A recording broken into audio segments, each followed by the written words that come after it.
안녕하세요. 저는 30대 직장인입니다.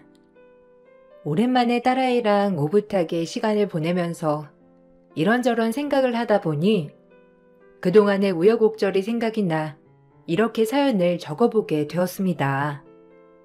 지금의 단단한 저를 만들어줬던 것도 그때의 일들이기 때문에 어쩌면 그때의 일들이 있었던 게 저에게는 기회가 아니었나 싶네요. 저는 20대 때 젊은 나이에 결혼을 했어요. 남편과는 대학교 때 만나게 되었는데요. 남편은 잘 사는 집안 아들이었습니다. 지역 내에서도 유명한 음식점을 운영한 시댁이었고, 저도 그곳을 알고 있었어요. 반면에 저는 가난한 집 딸이었죠. 대학도 겨우겨우 입학을 했었고, 낮에는 학업, 저녁에는 알바로 하루 종일 바쁘게 보내는 평범한 학생이었습니다. 저와는 다르게 남편은 집에서 입학 기념으로 차를 사줬고, 수업을 듣고 나서는 친구들을 이끌고 음식점이며 술집이며 다니며 바쁘게 지내던 부잣집 도련님이었어요. 생활부터 달랐던 우리가 만나게 되었던 이유는 대학 동기 중에서 남편과 동창생이 있었기 때문이었어요. 저와 친하게 지내던 대학 동기가 남편과 고등학교 동창이었는데 우연히 마주친 후 남편은 저에게 호감이 생겼다면서 저를 소개해달라고 했던 것이죠. 저는 그때 당시 생활이 힘들어 연애를 할 생각조차 못했지만 남편은 저에게 적극적으로 대시를 했어요. 그렇지만 전 상황 때문에 거절을 했었죠. 계속해서 들이대는 남편을 거절하고자 당시의 생활을 모두 말해줬는데 남편은 오히려 괜찮다면서 더욱 적극적으로 대시를 했어요. 제 상황을 다 알면서도 받아주는 남편이 저는 더 멋있게 느껴졌던 것 같아요. 그렇게 저희는 연애를 시작하게 되었습니다. 그러던 중 연애를 하다가 1년 만에 아이가 생기게 되었어요. 남편은 당연하듯이 아이를 낳자고 했지만 전 주저할 수밖에 없었습니다. 당연히 학생 신분이었고 집도 넉넉하지 않아서 당장 결혼을 하는 것이 무리라 생각이 들었기 때문이었어요. 그렇지만 남편의 생각은 달랐습니다. 제가 주저하는 사이에 남편은 양가 부모님에게 임신 사실을 알려버렸어요. 당연히 양쪽 집안은 난리가 났고 특히나 시댁에서는 엄청나게 반대를 했죠. 시모는 저를 따로 불러서 절대로 결혼은 안 된다면서 못 박아두기도 했습니다. 단도직입적으로 말할게. 오진이랑 헤어져 줘. 네가 임신했다고 하더라도 우리는 너 받아줄 수 없으니까 그렇게 알아. 결혼이라는 건 양가가 축복해서 하더라도 어려운 게 결혼이야. 그런데 이렇게 시작도 하기 전에 삐걱거리는데 앞으로 제대로 살 수 있을 거라고 생각하니? 니네가 아직 젊어서 모르는 거야. 다른 말 안 할 테니 아이 지우고 우리 애랑 헤어져. 어머니, 이런 말이 어떻게 들리실지는 모르겠지만 아직 우진이랑 결혼에 대해서도 자세하게 말을 해본 적이 없어요. 제가 고민하는 사이 우진이가 양가 가족들에게 다 알린 것 같은데 저도 아직 학업이 끝마쳐진 것도 아니고 앞으로 해야 할 일들도 많은데 갑작스러운 상황이라 너무 당황스러워서 제대로 말씀을 못 드렸던 것 같아요. 참나? 그럼 우리 우진이가 혼자서 이 생쇼를 하고 있다는 거니? 너 되게 뻔뻔하구나. 내 앞에서는 아니라고 하면서 오진이 뒤에 쏙 숨고 오진이한테는 결혼하자 어쩌자 하는 거 아니니? 너네 집 사정도 내가 다 알고 있다. 너 우리 집이 잘 사니까 땡 잡았다 생각했니? 그딴 생각 집어치워라. 난 너 같은 애 내 며느리로 받아들일 생각 없으니까. 내 앞에서 고민하는 척 아닌 척 하지 말라는 거야. 네가 그러지 않고서야 왜 걔가 결혼하겠다고 나서? 죄송합니다. 그렇지만 저랑 의논해서 결정한 일은 아니었어요. 저도 이렇게 갑자기 양가 부모님께 말을 할 줄이야 생각도 못했어요. 아직 저도 고민하고 있고 어떻게 해야 할지 걱정이 태산인데 우진이 결혼하면 괜찮을 거라 생각하고 있는 것 같아요. 저희도 잘 얘기를 해보겠습니다. 아, 너 정말 영악한 애구나. 이렇게 말하면서 우리 애한테는 약한 척 책임지라는 둥 한 거 아니니? 그래, 너 나한테 이렇게 말하는 것처럼 한번 끝까지 네 말에 책임을 져라. 어디서 거지 같은 집안이 붙어가지군. 우리 애가 마음이 착해서 봉사하는 걸 좋아해서 그런 거지. 너한테 정말 사랑해서 만났을 거라 착각하지 말아라. 저를 찾아온 시모는 결혼을 하겠다고 남편이 말한 이유가 뒤에서 제가 조정을 하고 있다고 생각했기 때문이었어요. 그렇지만 당시 저는 임신을 하더라도 결혼을 해야 하는가에 대해서 큰 고민을 하고 있었던 상황이었죠.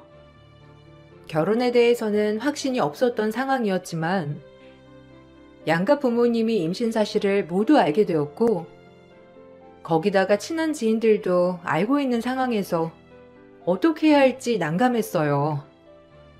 남편은 결혼에 대해서 확고했고 주저하고 있었던 저와는 다르게 결혼을 더욱 적극적으로 밀어붙였습니다. 시모와는 다르게 시부는 결혼에 대해서 찬성했어요. 왜냐하면 당시 시부가 하고 싶었던 사업이 있었는데 자금이 모자라던 찰나였거든요.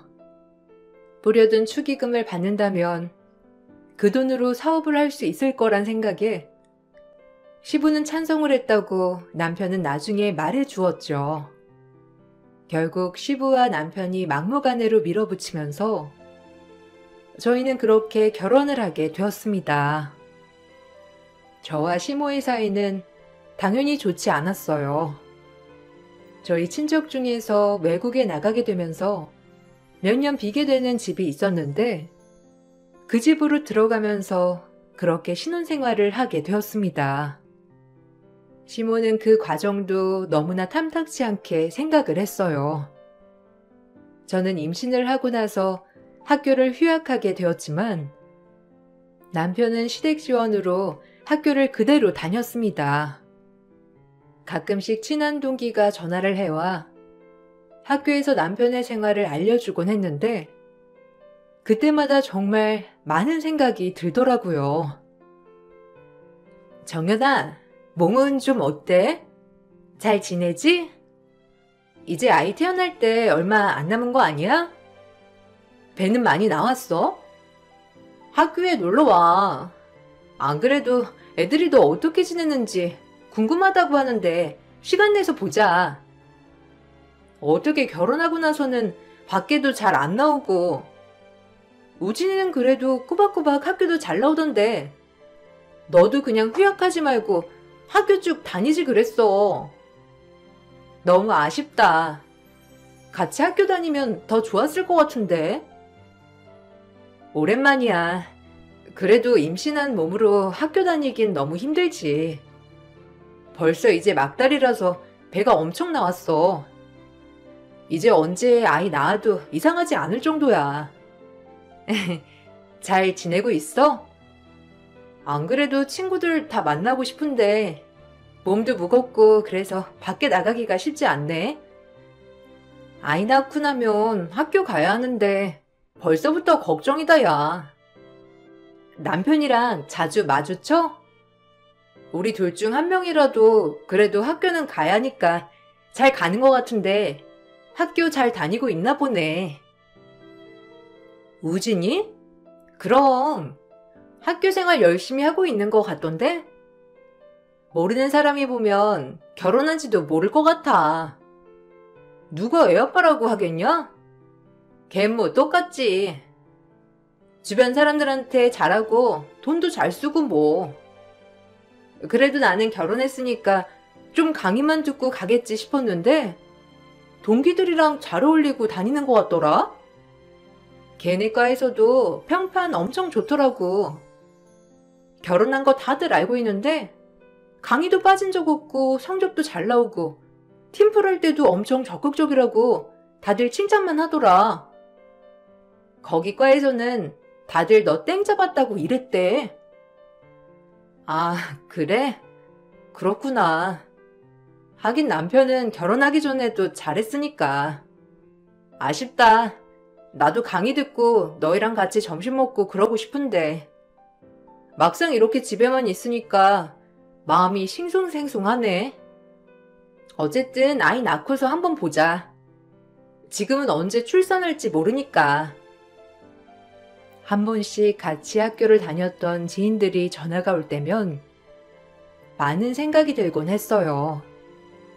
저는 이렇게 생활이 바뀌었는데 남편은 기혼이 되었을 뿐 하나도 달라진 게 없었기 때문이었죠. 그렇지만 당장 학교에 다닐 수 있는 상황도 아니었기 때문에 출산을 하고 나서 아이가 어느 정도 크면 다시 학교를 다닐 꿈만 꾸었습니다. 남편은 휴학 없이 쭉 학교를 다녔어요. 저에게는 출산을 하고 나서 아이가 돌이 되면 다시 복학을 하라며 말을 했고 전 그 말을 믿었죠. 얼마 뒤 저는 출산을 하게 되었어요. 돈벌이도 없었고 친정이든 시댁이든 아무도 지원을 해주지 않았기 때문에 병원에서 바로 퇴원하고 집으로 오게 되었어요. 출산을 하고 나서 시댁에선 아이만 데리고 갈 뿐 저를 보려고도 하지 않았어요. 정말 웃겼던 건 시댁 식구들은 다른 사람들에게 며느리에게 하나부터 열까지 다 해준다면서 말을 했다고 하더군요. 우연히 친정엄마가 그 말을 듣고선 너무나 기가 차 했었죠. 갓난아이를 키운다는 건 생각보다 쉽지 않았어요. 친정 부모님은 일을 하느라 집에 오지도 못하셨고 시댁에서는 나 몰라라 하셨죠. 남편은 낮에는 학교에 저녁에는 친구들과 어울리느라 아이를 한 번도 돌봐주지 않았어요. 저는 밤낮으로 아이를 돌보면서 지냈는데 한 번은 아이가 열이 갑자기 올랐던 날이 있었어요. 낮에 병원에 다녀왔지만 아이의 상태는 시간이 갈수록 점점 더 나빠졌어요. 시험 기간이라면서 공부를 해야 한다고 나간 남편에게 연락을 해야 하나 고민을 하다가 축 처진 아이의 상태를 보고서는 전화를 하게 되었습니다. 어디야? 지금 집에 좀 오면 안 돼? 수아, 열이 안 떨어져. 약도 먹였는데도 열도 안 떨어지고 기운 없이 축 처져 있어서 응급실이라도 가봐야 할 것 같은데 좀 와주면 안 돼? 근데 왜 이렇게 시끄러워? 시험 기간이라서 공부한다고 도서관 간다고 한 거 아니었어? 지금 어디야? 공부하는 거 아니면 집에 좀 바로 와. 아, 잠깐 공부하다가 머리 좀 식히려고 나왔어. 그냥 약 좀 먹이고 있으면 안 돼? 지금 당장 못 가.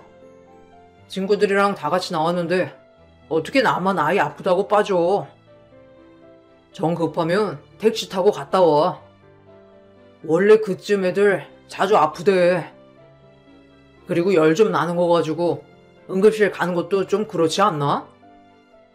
그냥 좀 있어 봐. 내일까지 열 많이 나면 병원에 다시 가보면 되는 거지. 며칠 동안 열이 안 떨어졌잖아. 애가 기운이라도 있으면 몰라. 기운 없이 축 처져 있고 숨소리도 이상해. 약 먹어도 열이 하나도 안 떨어지는데 가봐야 할 것 같아. 그리고 공부한다던 사람이 머리 식히려고 어딜 간 거야? 설마 지금 술집이야? 술 마시고 어떻게 공부하러 다시 간다는 거야?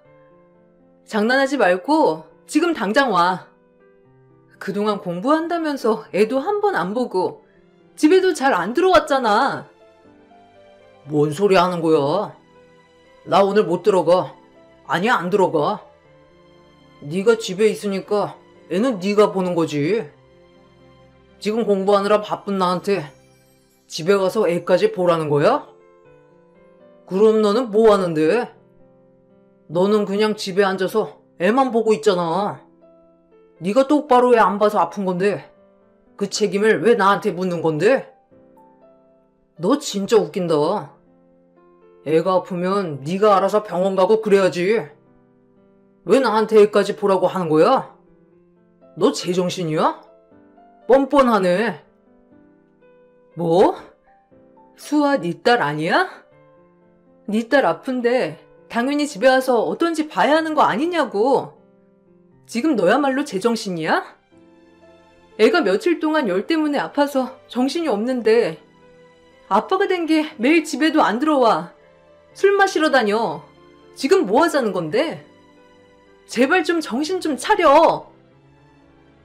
됐고, 나 오늘 안 들어갈 거니까 네가 알아서 병원을 가든지 말든지 해.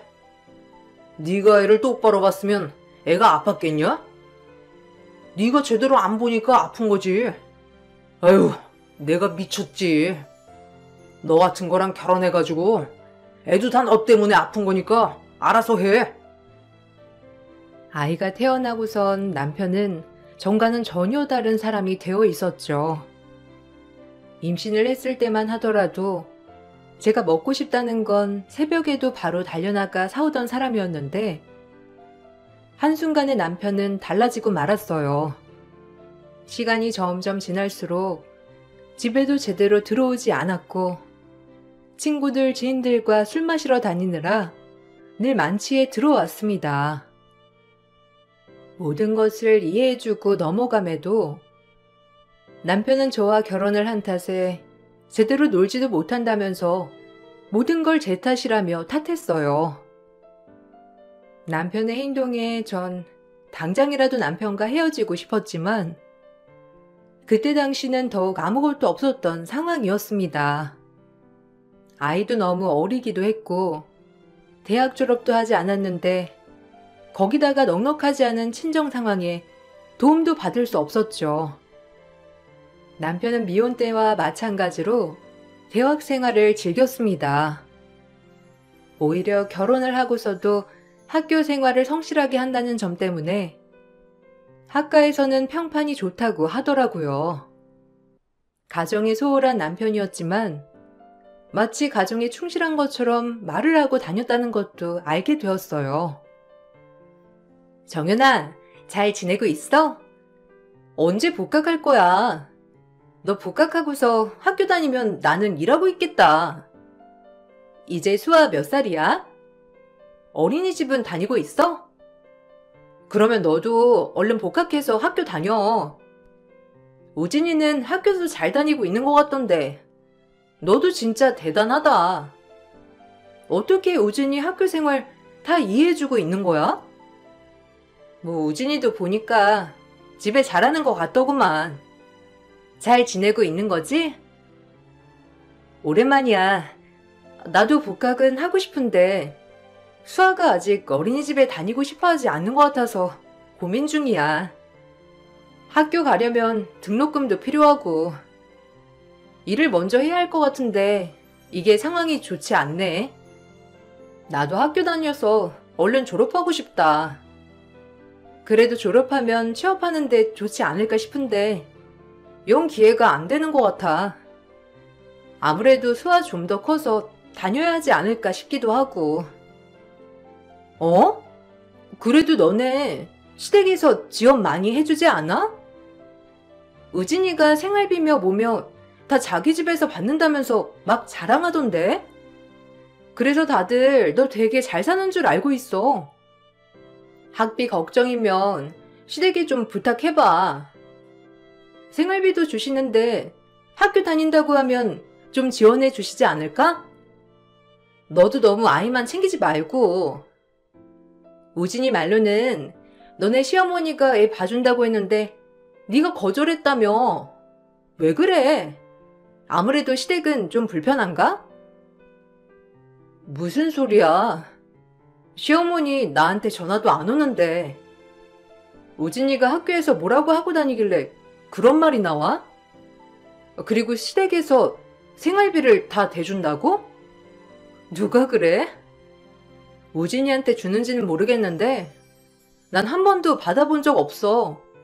아, 걔는 학교에서 뭐라고 말하고 다니는 거니? 진짜 황당하다. 어머, 그래? 아니, 난 우진이가 너 너무 잘 지낸다고. 자기 집에서 여행도 보내주고 아이도 봐준다고 했는데 네가 너무 애를 사랑해서 다 거절하고 집에서 아이 보고 있다고 하던데? 그런 거 아니었어? 아니, 그럼 생활은 어떻게 하고 있어? 우진이는 그냥 결혼하기 전이랑 똑같아. 똑같이 밥도 잘 사고 그러던데 너 진짜 괜찮은 거야? 아니, 난 우진이가 하도 말을 하길래 너도 잘 사는구나 싶었지. 남편뿐만 아니라 시댁에서도 마찬가지로 밖에서는 모두 좋은 시댁, 남편으로 포장하며 말하고 다녔던 것입니다. 뒤늦게 그 사실을 알고서는 너무 황당하고 어이가 없었죠. 시댁에서는 생활비 명목으로 저에게 돈을 주었다고 했지만 전 한 푼도 받지 못했어요. 남편이 시댁에서 용돈을 받았으면서 생활을 했으니 생활비 준 거나 다름없다고 했지만 저에게 준 적은 없었죠. 특히나 아이에게 쓰는 돈이 있으면 미리 말을 해야 하고 결제를 하고서도 영수증을 줘야 했어요. 제가 커피 한 잔이라도 사 먹는 날에는 돈 한 푼 벌어오지 못하면서 집에서 돈 축내고 있다면서 온갖 핀잔을 들어야 했죠. 전 친정에서 조금씩 보내주는 돈과 제 사정을 알고 있었던 소수의 동네 사람들 배려로 등하원 도움 일을 하면서 겨우 생활을 했습니다. 남편 앞으로 있는 재산들 때문에 국가 지원도 받지 못하고 전 전전긍긍하며 살 수밖에 없었는데 남편은 결혼 전과 똑같이 여유롭게 살았어요. 아이가 어느 정도 크고 난 후에는 전 대학에 다니고 싶다고 말을 했습니다. 남편에게 그 말을 하자 남편은 코웃음만 치더군요. 이제 수아도 조금 있으면 초등학교 들어갈 텐데 나도 다시 대학을 다니고 싶어. 졸업은 해야 취업을 하지 않을까 싶은데 당신 생각은 어때? 당신은 이제 대학도 졸업하고 취업해서 일도 다니고 있잖아. 나도 대학 졸업하고 내 일을 하고 싶어. 근데 당장 내가 일을 할 수 있는 상황도 아니고 대학 졸업장도 없으니 마땅한 일자리도 없어서 당신이 좀 도와줬으면 좋겠어. 야, 넌 지금까지도 집에서 돈이나 축내고 있었으면서 이제 와서 대학을 다니겠다는 말이 나오냐? 네가 대학 다닐 생각이 있었으면 애 얻고서라도 일을 했어야지. 등록금은 누가 내주고? 생각을 좀 해. 수아 초등학교 들어가면 알바라도 해서 대학 등록금 벌던지. 지금 어떻게 도와달라는 거냐? 혹시 너 우리 집에 빌붙으려고 하는 거야? 야, 엄마랑 아빠한테는 내가 자식이지. 네가 자식이냐? 네 부모한테 가서 등록금 내달라고 하던지. 어떻게 그렇게 말할 수가 있어? 당신이 결혼하고 아이 어느 정도 크고 나서는 대학 보내주겠다고 했잖아. 어떻게 전이랑 말이 달라? 지금까지 당신 대학교 다닌다고 애 한 번 안 봐줬던 것도 그냥 넘어갔어. 생활비 안 줘도 내가 어떻게든 꾸역꾸역 벌어가지고 살았는데 당신 어떻게 그럴 수 있어? 당신 아빠잖아. 나중에 아이 키우려면 나도 일하는 게 나아. 근데 지금 대학 졸업장도 없이 어떻게 제대로 된 직장 구할 수 있겠어? 이번에 대학 등록금만 내줘. 그럼 내가 공부 열심히 해서 장학금을 받든지 할 테니까. 야, 네가 무슨 장학금이야? 공부도 못하는 게. 그리고 이번에 내주면 다음에도 이렇게 한 번만 내달라 할 게 분명한데 못 믿고 내줘. 못 내주니까 수학학교 보내고 나서 시간 될 때 일을 하던 뭐라던 네가 알아서 등록금 마련해서 다녀. 장난하는 것도 아니고 너는 내가 돈줄이냐? 뭐 하나 제대로 하는 것도 없으면서 맨날 돈만 달래. 집에만 있는 너한테 돈이 필요할 일이 뭐가 있냐? 남편은 당연하다는 듯이 안 된다고 말을 하더라고요. 결혼 전에는 뭐든 다 해줄 것처럼 말을 했지만 결국 대학 지원은커녕 일을 하면서 버는 돈도 생활비로 한 번 준 적이 없었죠. 아이 관련해서는 마치 회사 결제를 받는 것처럼 전 남편에게 모두 보고를 해야 했어요. 더 이상 이렇게는 못 산다고 생각을 했던 저는 아이가 유치원에 간 사이에 열심히 아르바이트를 하게 되었습니다. 그렇게 번 돈을 꼬박 모았고 친정에서도 조금씩 지원을 해주시면서 대학 등록금을 마련할 수 있었어요. 아이가 학교에 들어가게 되면서 저도 같이 다시 학교를 다니게 되었는데 등록금을 벌면서 입학 준비를 하는 건 정말 힘들었지만 이번이 아니면 다음에는 기회가 없을지도 모른다는 생각에 죽어라 공부를 했습니다. 이렇게 열심히 했음에도 남편은 저를 응원해 주기는커녕 비웃기만 했죠. 야, 주제에 맞게 살아. 이제 와서 대학 나온다고 다 늙은 아줌마를 어디서 써주겠냐? 그리고 아이 키우면서 안 그래도 나쁜 머리 더 나빠졌는데 너보다 훨씬 젊은 20대 청춘들이랑 너랑 같냐? 좀 주제를 알고 살아라. 내가 진짜 창피해가지고. 그리고 과는 그게 뭐니? 차라리 졸업하고 바로 취업이라도 잘 되는 학과라도 가던지. 아휴, 답답해가지고. 내가 눈에 뭐에 쓰였는지 이런 것도 예쁘다고 결혼을 했네. 응원은 해주지 못할 망정. 지금 무슨 말을 하는 거야? 내가 전부터 말하지 않았나? 내 꿈이라고. 남편이라면 그래도 이 정도 스스로 시작하는 거 장하다고 해야 하는 거 아니야? 내가 애를 안 보기를 해 집안일을 안 해. 학교 수업도 다 들으면서 열심히 공부하는데 옆에서 당신은 나한테 대단하다, 잘한다, 응원해줘야 하는 거 아니야? 뭘 제대로 해야 응원을 해주지. 하여튼 남들 하는 건 다 따라해야 만족하냐? 네 형편에 네 주제에 대학 나와서 뭐하게?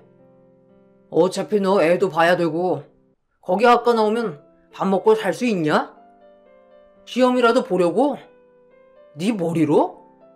아이고, 애초에 안 될 거 몇 년 허비하지 말고 그냥 정리해. 취업이라도 잘 되는 과라면 모를까? 뭔 정신인지. 에휴. 두고 봐. 당신이 나 무시하는 거 다시는 그러지 못하게 할 거니까. 당신이 나 무시하는 만큼 나 진짜 열심히 할 거야. 어떻게든 졸업하고 수한테 떳떳한 엄마 될 거니까 두고 보라고. 당신 항상 그랬지? 내 주제를 알라고. 내 주제가 어떤지 나 똑똑히 알았어. 그래서 내가 내 급 좀 높여보려고. 남편의 비아냥에도 저는 열심히 공부를 했어요. 매학기 장학금을 타면서 그렇게 졸업을 하게 되었죠. 제가 대학 졸업을 할 때쯤 남편은 지방 발령이 났고 그렇게 저희는 주말 부부로 지내게 되었습니다. 어차피 가정에는 신경을 안 쓰던 남편이라 저 역시 새로운 일을 시작하게 되면서 정신없이 지냈어요. 처음에는 주말에도 남편이 집으로 오지 않아서 연락을 했지만 남편은 왜 자신을 귀찮게 하냐면서 타박했고 아이가 어떻게 크는지조차 관심도 없었어요. 남편에 대한 기대를 모두 버리고 저는 아이와 둘이 어떻게든 잘 살아보려고 아등바등 생활을 했습니다. 그러면서 저는 작게나마 살 집을 마련해 이사를 가게 되었어요. 생활비 한 푼 보태지 않은 남편은 뻔뻔하게도 그 집을 욕심내더라고요. 야, 너 어떻게 그 집을 구할 생각을 했냐? 그래도 일은 하긴 하는가 보다. 참나. 이러니까 이게 다 내 덕인 거 알지? 내가 너한테 생활비 줬어 봐. 네가 밖에 나가서 일할 생각이나 했겠냐? 다 내 덕이야. 그러니까 진명이 나한테로 돌려. 나 몇 년 지방 생활하다가 다시 돌아갈 거야. 아니 집을 구해도 좀 큰 집 구해야 하는 거 아니야? 내가 평생 뭐 여기 지방에서 썩을 줄 알았어? 뭔 소리야. 이거 내가 어렵게 구한 집이야. 그리고 당신 지방에서 평생 있을 거라며. 집에 오라고 해도 싫다고 하고 지방 근무만 하고 지낼 거라고 했잖아. 갑자기 전화 와서 터무니없는 소리 하는 건 뭔데? 그리고 당신 이 집에 집은 하나도 없어. 생활비 한 푼 나한테 보태준 적 없으면서 어떻게 이 집을 탐내? 아무리 사람이 뻔뻔해도 그렇지. 양심이 있으면 그런 소린 못하지. 내가 왜 그 집에 지분이 없어? 너 수아한테 쓴 돈은 내 돈 아니야? 너야말로 뻔뻔하네. 네가 집에만 있으니까 나갈 돈이 없었던 거지. 집에만 있는데 돈 쓸 일이 뭐가 있냐? 너무한 거 아니야? 지방에서 고생하는 남편 생각은 하나도 안 하고 그딴 말이나 하냐?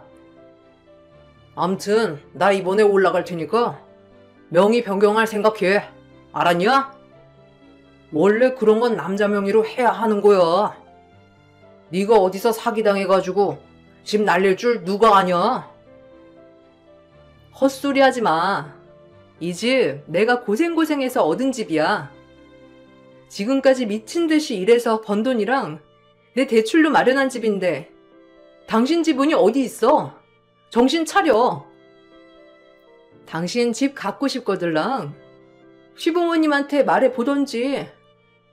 시부모님이랑 당신 주변에는 나한테 집도 해주겠다, 차도 해주겠다 말하고 다녔잖아. 나 그거 하나도 안 받았는데 사실대로 다 말하고 다녀도 괜찮아? 너 그딴 식으로 말만 하기만 해봐.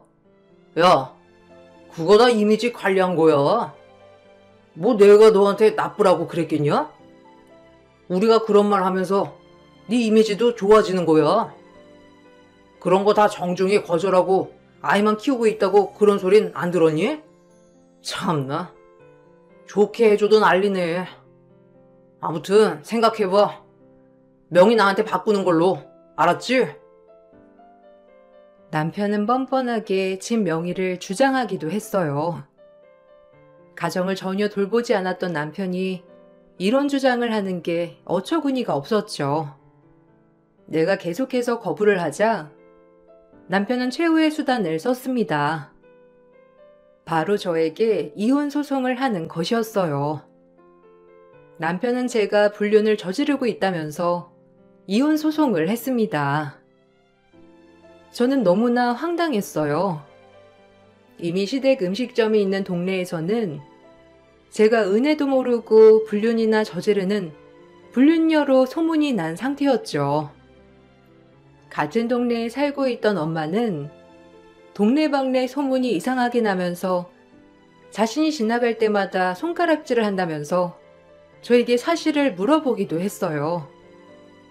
거기다가 시모는 쉬는 날 집에서 아이와 쉬고 있는 저를 찾아와 제 머리채를 잡아 끌고 거실까지 막무가내로 들어오시기도 했습니다. 별것도 아니네. 임신했다면서 들이밀길래 받아줬더니만 그 은혜 보답할 줄 모르고 이따위 짓거리를 해? 너 수아는 우진이 딸 맞긴 하니? 지금껏 우리 우진이 고생하면서 일할 동안에 너는 더러운 짓거리나 하고 다녔어? 내가 너 그럴 줄 알았다. 애초에 너를 받아줘서는 안 되는 건데 내가 미쳤지? 당장 우진이랑 헤어져라. 아니 네가 헤어진다고 안 해도 내가 너희 갈라놓을 거야. 어머님, 갑자기 찾아오셔서 이게 무슨 짓이세요?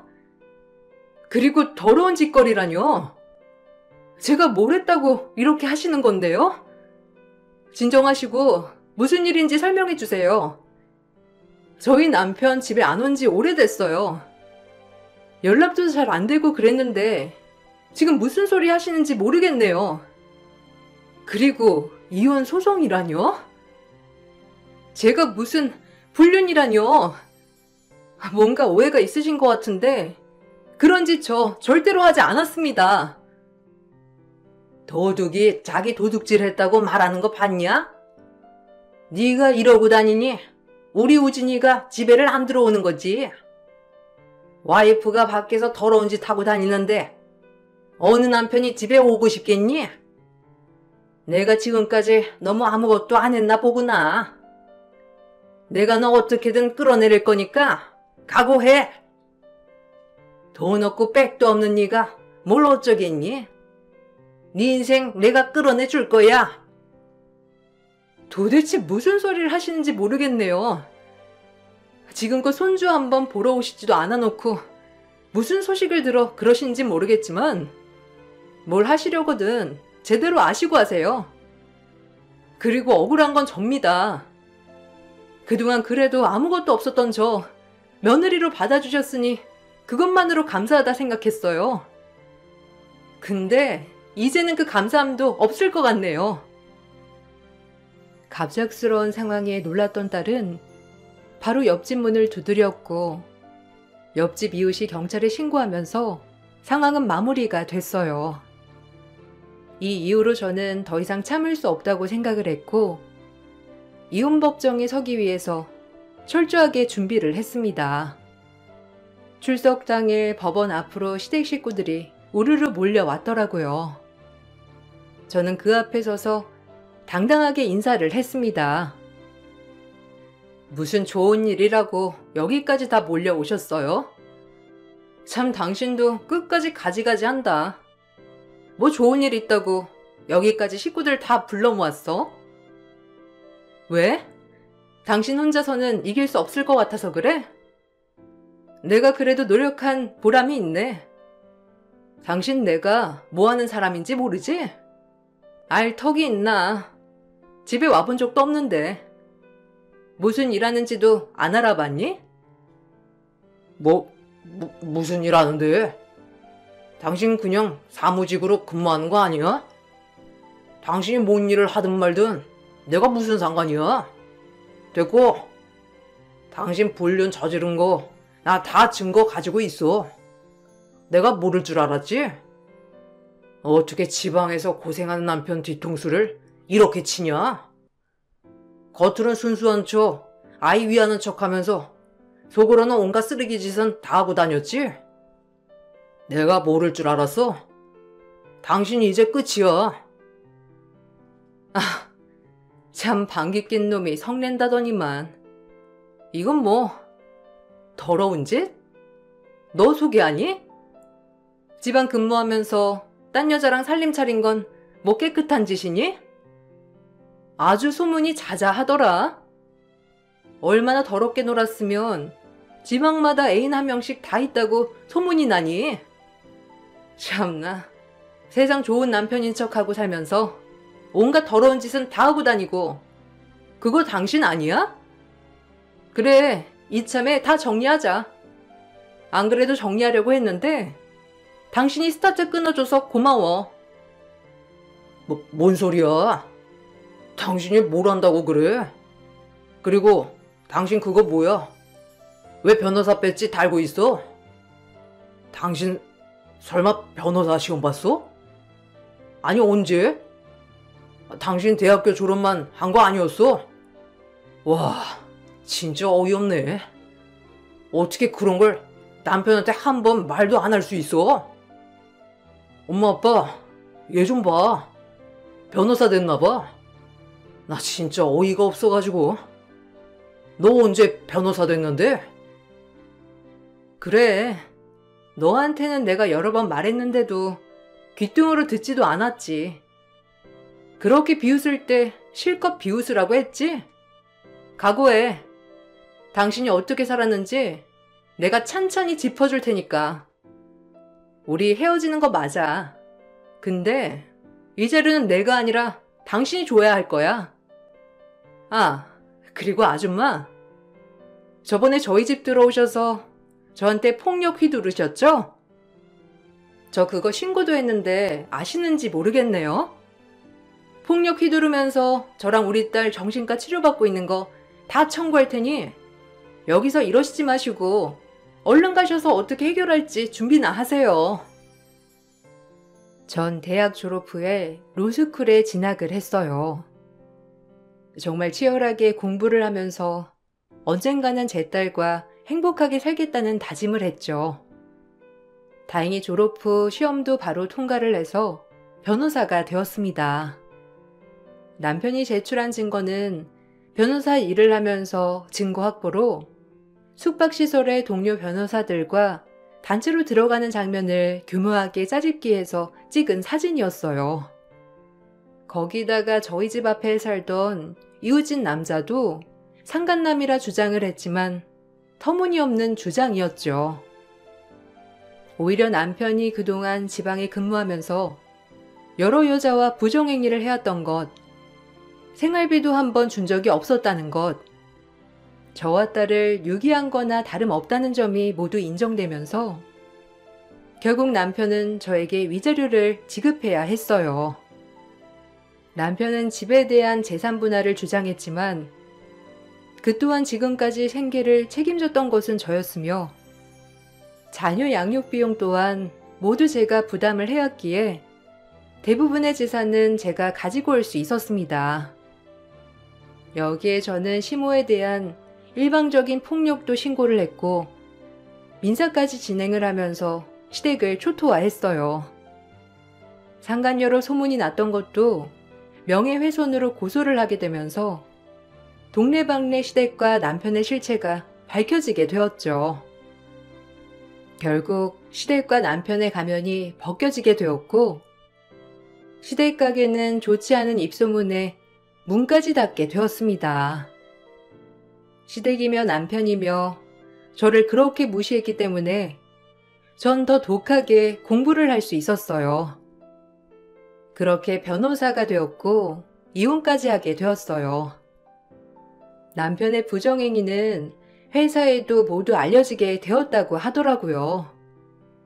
사내 징계를 받게 되면서 진급도 어려워지게 되었고 남편이 말하던 대로 지방에만 전전하며 정착도 못하고 떠돌고 있다고 해요.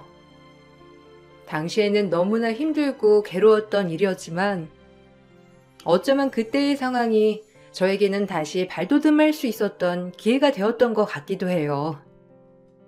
제 긴 사연을 들어주셔서 정말 감사합니다. 여러분들에게도 훨훨 멀리 날 수 있는 좋은 기회가 오기를 바랄게요.